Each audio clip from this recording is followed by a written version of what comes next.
morning students, how are you? Today's topic is small business. आज हम topic जो start करने जा रहे हैं उसका नाम क्या है? Small business. स्मॉल बिजनेस की बेटा सबसे पहले मैं आपको कोटेशन कराऊंगी। इसकी कोटेशन क्या है?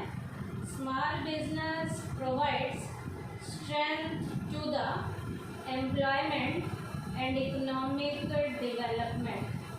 स्मॉल लेवल का जो बिजनेस है वो बेटा इकोनॉमी के डेवलपमेंट में और इकोनॉमी के लोगों को रोजगार दिलवाने में एक मजबूती के रूप में, एक स्ट्रेंथ के रूप में प्रॉपर तरीके से रोल प्ले करता है।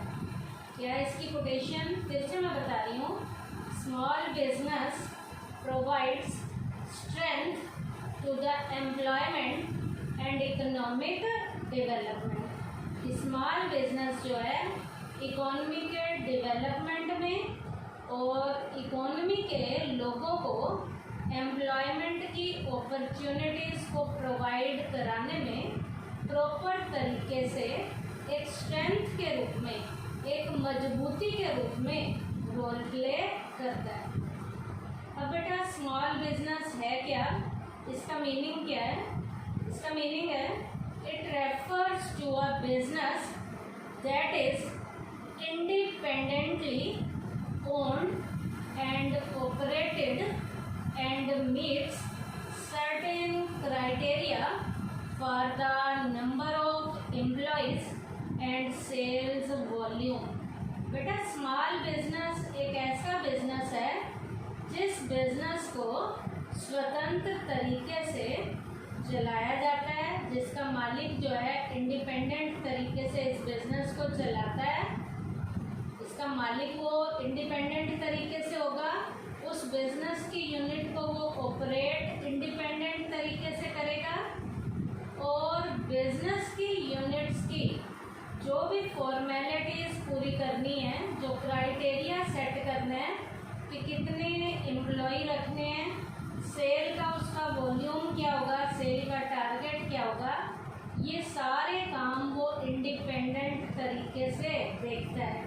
और जिस बिजनेस में ये सारे काम इंडिपेंडेंट तरीके से चलाए जाएं, मालिकाना हकों और बिजनेस की सारी जो फॉर्मेलिटीज़ हैं, जैसे एम्प्लॉय कितने रखने हैं, सेल्स वॉल्यूम क्या होगा, कितने जो है प्लांट और मशीनरी पे खर्चा रखना है, कितना करंट एसेट्स में रखना है, ये सारे जब उसके डिसीजन उसके द्वारा इंडिपेंडेंट तरीके से लिए जाते हैं तो ऐसे बिजनेस को हम स्मॉल बिजनेस की कैटेगरी में डालते हैं। ऐसे बिजनेस को हम स्मॉल बिजनेस की कैटेगरी में डालते हैं। अब बेटा कौन सा बिजनेस स्मॉल बिजनेस होगा, कौन सा बड़ा बिजनेस होगा, इसके बारे में भी कुछ व्यूज़ हैं कि कौन सा बिजनेस छोटा होगा, कौन सा बिजनेस बड़ा होगा। How to find out whether the business is large और small, whether a business enterprise is small और large depends upon its volume. ये उसके किसके ऊपर डिपेंड करेगी? वॉल्यूम के ऊपर डिपेंड करेगी। Some of the prevalent parameters for measuring the volume are as follows। वॉल्यूम को मापने के कुछ पैरामीटर मैं आपको बताऊंगी, वो क्या क्या हो सकते हैं, जो मैं नीचे के पॉइंट में आपको बताऊंगी वो क्या क्या हो सकते हैं। पहला वॉल्यूम आपका हो सकता है वॉल्यूम ऑफ कैपिटल इन्वेस्टेड, कितना पैसा आप बिजनेस में इन्वेस्ट कर रहे हो। वैल्यू ऑफ आउटपुट क्या होगी, वॉल्यूम ऑफ आउटपुट क्या होगा, नंबर ऑफ वर्कर्स कितने होंगे। इनको ध्यान में रखते हुए हम अपने बिजनेस की जो स्केल है उसे बड़ा और छोटा जो है माप सकते हैं। उसके पैरामीटर्स को इन वॉल्यूम्स के ऊपर हम क्या कर सकते हैं? डिसाइड कर सकते हैं। अब बेटा ट्रेडिशनल व्यू में स्मॉल बिजनेस का मीनिंग क्या है? Small scale industry was defined by the Industries Development and Regulation Act 1951, any enterprise which employs not more power, जब पावर का यूज किया जा रहा है तो 50 लोगों से ज़्यादा लोग नहीं होने चाहिए। And 100 when not using power, और यदि पावर का यूज नहीं किया जा रहा तो 100 से ज़्यादा नहीं होने चाहिए। And with capital assets not exceeding ₹5 lakh, और कैपिटल भी 5 लाख से ज़्यादा नहीं होने चाहिए। पावर का यूज किया जा रहा है तो 50 के करीब होने चाहिए, पावर का यूज नहीं किया जा रहा तो 100 के करीब होने चाहिए, और जो कैपिटल भी इन्वेस्ट की जा रही है वो 5 लाख से ज़्यादा की नहीं होनी चाहिए। लेकिन इस व्यू को टाइमली चेंज किया गया, इसमें अमेंडमेंट्स हुए, 1959 में हुआ, 1960 में हुए अमेंडमेंट, 1966 में हुए, 1975 में, 1980 में, 1990 में चेंज हुए। अब चेंज होने के बाद 2006 के अकॉर्डिंग जो हमारा small business as per MSMED act 2006 के अकॉर्डिंग, MSMED एक्ट क्या है? Micro small and medium enterprise act के अकॉर्डिंग जो 2006 में दिया गया, उसके अकॉर्डिंग जो है स्मॉल बिजनेस का मीनिंग क्या है? इसके मीनिंग में इसको स्मॉल बिजनेस की एंटरप्राइजेस को क्लासिफाई किया गया है। तो क्लासिफिकेशन ऑफ एंटरप्राइजेस क्या है 2006 के अकॉर्डिंग? मैन्युफैक्चरिंग एंटरप्राइजेस है और दूसरा सर्विस एंटरप्राइजेस है। मैन्युफैक्चरिंग एंटरप्राइजेस में ceiling on investment in plant and machinery, ये मैन्युफैक्चरिंग में अब मैं आपको बताऊंगी। सर्विस में ceiling on investment in equipments है। अब इसको 3 पार्ट्स में डिवाइड किया गया, मैन्युफैक्चरिंग और सर्विस की जो एंटरप्राइजेज हैं। फर्स्ट है माइक्रो, सेकंड है स्मॉल, थर्ड है मीडियम।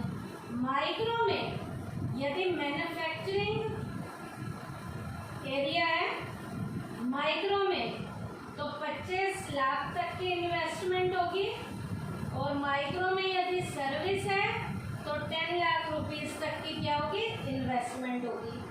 अब माइक्रो के बाद स्मॉल में मैन्युफैक्चरिंग है तो ₹5 करोड़ की इन्वेस्टमेंट है, और स्मॉल में यदि सर्विस इंडस्ट्री है, सर्विस एंटरप्राइजेज हैं तो ₹2 करोड़ की इन्वेस्टमेंट है। थर्ड है आपका मीडियम में, यदि मैन्युफैक्चरिंग एंटरप्राइजेज हैं तो ₹10 करोड़ की इन्वेस्टमेंट है। मीडियम में यदि सर्विस एंटरप्राइजेज हैं तो इन्वेस्टमेंट ₹5 करोड़ की है। तो ये जो है हमारा 2006 का MSMED एक्ट के according micro small and medium enterprises act 2006 के अकॉर्डिंग मैंने एंटरप्राइजेज को 3 पार्ट्स में बताया है, micro small medium.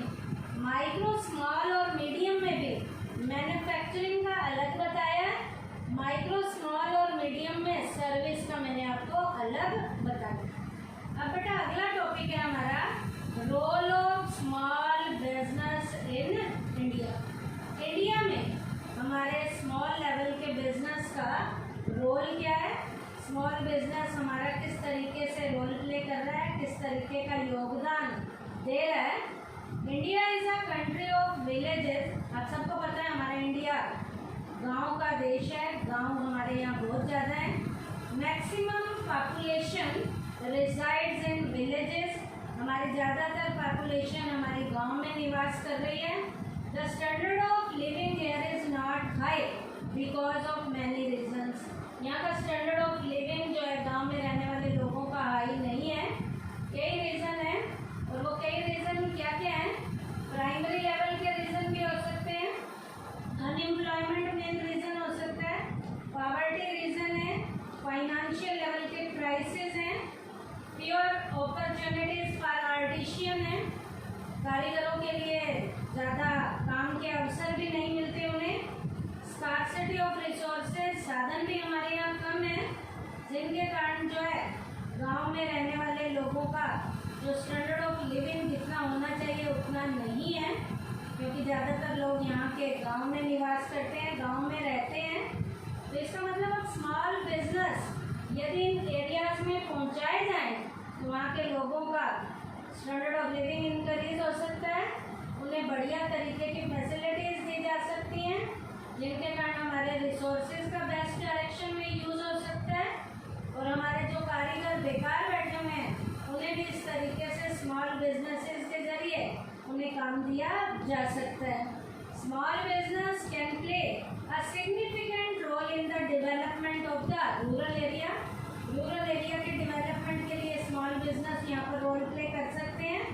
Some of the main features of the role of the small business in the development of the rural areas are as follows. Rural area के development में small business कई तरीके से role play कर सकता है, जिसमें पहला रोल है इसका जो इसके फीचर्स में आएगा more employment. Small business जो है जिस एरिया में भी खोला जाएगा, छोटी यूनिट जिस एरिया में भी खोली जाएगी उस एरिया के लोगों को क्या मिलेगा, रोजगार के अवसर मिलने शुरू हो जाएंगे। These are labor oriented enterprises. Small business की यूनिट लेबर ओरिएंटेड होती हैं। यहाँ पर ज़्यादा मशीनों का यूज़ नहीं किया जाता, लेबर का यहाँ पर ज़्यादा यूज़ किया जाता है। जब हम लेबर का यहाँ पर यूज़ करेंगे, more labour is required in this industries. इन इंडस्ट्रीज में हमें ज़्यादा लेबर की ज़रूरत पड़ेगी। In Indian rural areas ample labour is available. हमारे इस एरिया में बहुत सी लेबर हमें अवेलेबल हो जाती है काम के लिए। Some of the people in rural areas remain unemployed for the whole year, some others do farming for a part of the year, the remain idle for the rest of the period. गाँव में कुछ labour class category ऐसी होती है जो सारा साल ही बेकार पड़ी हुई होती है, और कुछ लेबर क्लास कैटेगरी ऐसी होती है जो कुछ टाइम पीरियड तो खेती बाड़ी करती है और बाकी टाइम पीरियड में उनके पास क्या नहीं होता, काम नहीं होता। तो यदि ऐसे एरिया में ये यूनिट्स खुलेंगी तो ऐसे बेकार लोग जो इस एरिया में हैं उन्हें काम धंधा मिलना शुरू हो जाएगा। Small business are helpful to provide employment opportunity for both the categories of these people. ऐसे लोगों को स्मॉल बिजनेस जो है रोजगार की सुविधाएं उपलब्ध कराता है। उसके बाद है इकोनॉमिक स्ट्रेंथ। जब ऐसे लोगों को रोजगार की सुविधाएं मिलेंगी तो उनके घर में खर्निंग आनी शुरू हो जाएगी, इकोनॉमिक लेवल पे भी वो लोग स्ट्रॉन्ग होने शुरू हो जाएंगे। Small business provide economic strength to the rural areas. Small business जो है रूरल एरियाज के लोगों को स्ट्रेंथ देता है, मजबूती देता है, और ये मजबूती भी वो दो तरीके से देता है। कैसे? Firstly, in these businesses a limited amount of capital and other resources are required. सबसे पहले इन एरियाज में जब यूनिट हम खोलते हैं तो ज़्यादा पैसे की भी ज़रूरत हमें नहीं पड़ती और ज़्यादा रिसोर्सेज की भी हमें ज़रूरत नहीं पड़ती है। थोड़े से पैसे और थोड़े से रिसोर्सेज से ये बिजनेस शुरू हो जाते हैं। So any person can get rid of the financial constraint by commencing such business. जिनके पास थोड़ा भी पैसा है वो लोग भी ऐसे एरियाज में इस तरीके के बिजनेस को खोलकर पैसा जो है कमा सकते हैं। Secondly, they provide employment to the unemployed. इस तरीके से वो बेरोजगार लोगों को काम धंधा भी देंगे। So they come out of the trap of unemployment. बेरोजगार लोगों को काम मिलना शुरू हो जाएगा एंड बिकम फाइनेंशियल साउंड, और वो फाइनेंशियली रूप से स्ट्रॉन्ग होने शुरू हो जाएंगे। तो इस तरीके से स्मॉल बिजनेस जो है उन लोगों की इकोनॉमिक लेवल के स्ट्रेंथ को भी बढ़ाने में प्रॉपर तरीके से क्या करता है, रोल प्ले करता है। थर्ड है अपॉर्चुनिटीज फॉर आर्टिशियन। कारीगर लोगों को भी यहाँ पर काम मिलना शुरू हो जाता है। इन द विलेजेस आर्टिशियन या हमारे स्पेशलिस्ट जितने भी हैं या आर्टिस्ट जो हैं having expertise in different fields are found. ऐसे एरिया में अपनी फील्ड के स्पेशलिस्ट हमें बहुत से लोग मिल जाते हैं।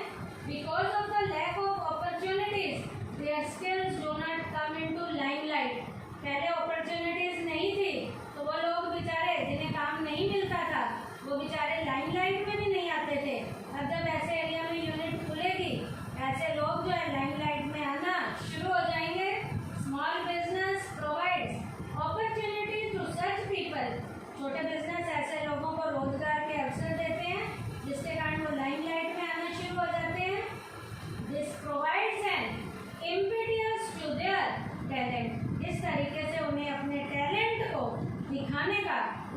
करने का क्या मिल जाता है, मौका मिल जाता है।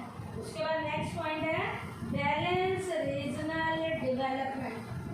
स्मॉल बिजनेस जब अलग अलग रीजन में खुलेंगे तो रीजन वाइज भी हमारी इकोनॉमी का डेवलपमेंट होना शुरू हो जाएगा। तो रीजनल लेवल पर भी हमारा जो डेवलपमेंट जो है बैलेंस तरीके से, संतुलित तरीके से होना शुरू हो जाएगा। These enterprises are often dependent on the local sources of production। ये जो यूनिट्स हैं वहाँ के लोकल सोर्सेज की प्रोडक्शन के ऊपर डिपेंड करती हैं। So these businesses can be carried on at any place and even in remote areas। ये यूनिट्स जो है कहीं भी रिमोट एरिया में भी खोली जा सकती हैं। In this way, industries do not just limit themselves to a particular place, but diversify। This helps in the balanced regional development।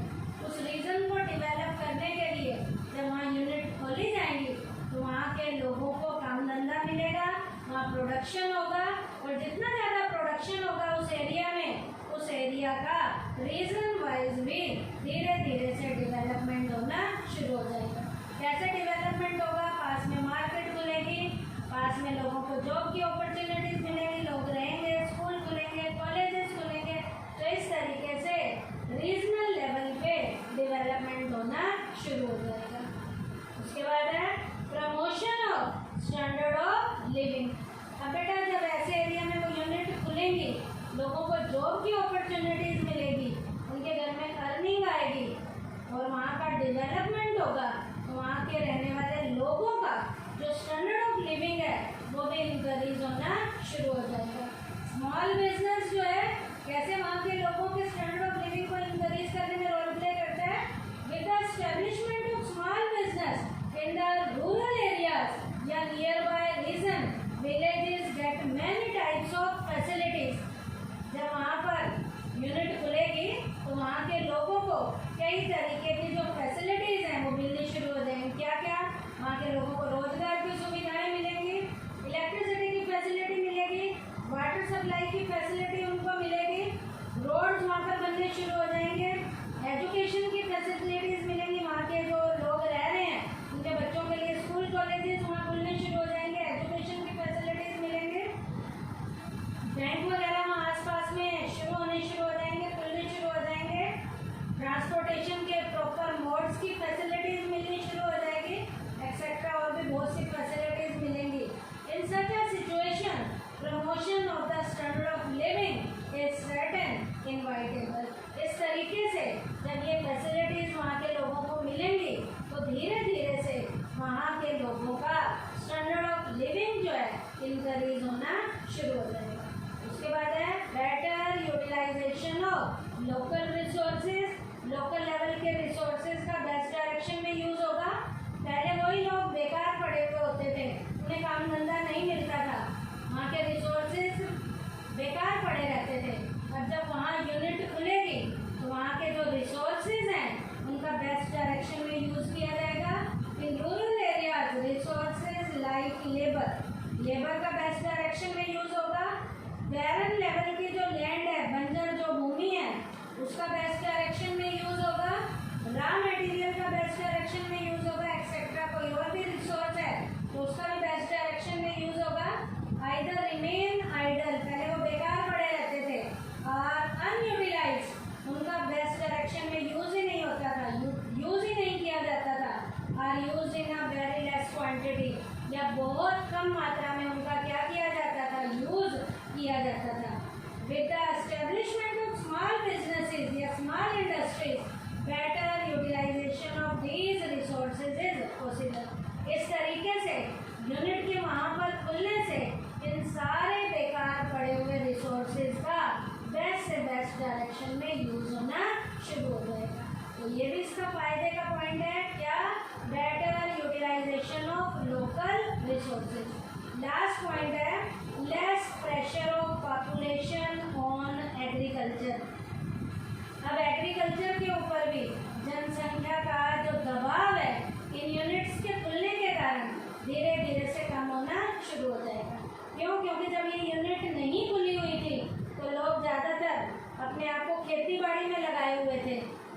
बाड़ी के ऊपर हमारी पॉपुलेशन का प्रेशर ज़्यादा था। अब जब ये स्मॉल लेवल के बिजनेसेस खुलेंगे तो लोग खेती बाड़ी से निकलकर इन स्मॉल बिजनेसेस की तरफ अट्रैक्ट होंगे। तो पॉपुलेशन के ऊपर जो प्रेशर था, एग्रीकल्चर के ऊपर जो पॉपुलेशन का प्रेशर था, वो अब धीरे धीरे से कम होना शुरू हो जाएगा। As more population depends upon land for its survival. पहले लोग जिंदा रहने के लिए लैंड के ऊपर डिपेंड रहते थे, खेती बाड़ी व्यवसाय में लगे हुए थे। The land is further divided into small pieces. भूमि को आगे छोटे छोटे पार्ट्स में डिवाइड किया जाता था। It no longer remain beneficial to do farming on such small fields. अब ऐसे छोटे छोटे खेतों के ऊपर खेती बाड़ी करने से ज़्यादा लोगों को बेनिफिट भी नहीं मिलता था, उनकी कमाई भी बेचारों की कम होती थी। Every year there is a further increase of approx 30 lakh people who depend on agriculture. हर साल जो है खेती बाड़ी के ऊपर 30% के करीब जो लोग थे, 30 लाख के करीब जो लोग थे, 30 लाख के करीब जो लोग थे, वो एग्रीकल्चर के ऊपर प्रेशर को बढ़ा रहे थे जब ये यूनिट्स नहीं खुली हुई थी। So this has become necessary to reduce this burden on land. अब बेटा जब ये यूनिट खुलेंगी तो लोगों का रुझाव जो है खेती बाड़ी से इन यूनिट्स की तरफ होगा और ये प्रेशर जो एग्रीकल्चर के ऊपर पॉपुलेशन का बढ़ रहा था, अब धीरे धीरे से कम होना शुरू हो जाएगा। This is possible only when people will establish small businesses. ये तभी पॉसिबल होगा जब लोग छोटे छोटे बिजनेस को क्या करेंगे, एस्टेब्लिश करेंगे। तो ये पॉइंट था इसके रोल का। Last point, less pressure of population on agriculture. तो आज के टॉपिक में बेटा हमने क्या किया, स्मॉल बिजनेस की मैंने आपको पहले कोटेशन बताई है, उसके बाद स्मॉल बिजनेस का मैंने मीनिंग बताया। स्मॉल बिजनेस है या हमारा हाई लेवल का बिजनेस है, उसके लिए मैंने आपको पैरामीटर्स बताए थे वॉल्यूम के जरिए। उसके बाद क्लासिफिकेशन ऑफ एंटरप्राइजेस 2006 के अकॉर्डिंग मैंने इसको 3 पार्ट्स में बताया, माइक्रो, स्मॉल और मीडियम। मैन्युफैक्चरिंग का अलग से, सर्विस का अलग से। उसके बाद हमने जो मेन टॉपिक किया वो क्या था, role of small business in India. इसमें हमने 7 पॉइंट्स किए हैं। क्या क्या, मैं पॉइंट दोबारा से बोल देती हूँ। फर्स्ट पॉइंट है more employment, second economic strength, third opportunity for artisan, fourth balance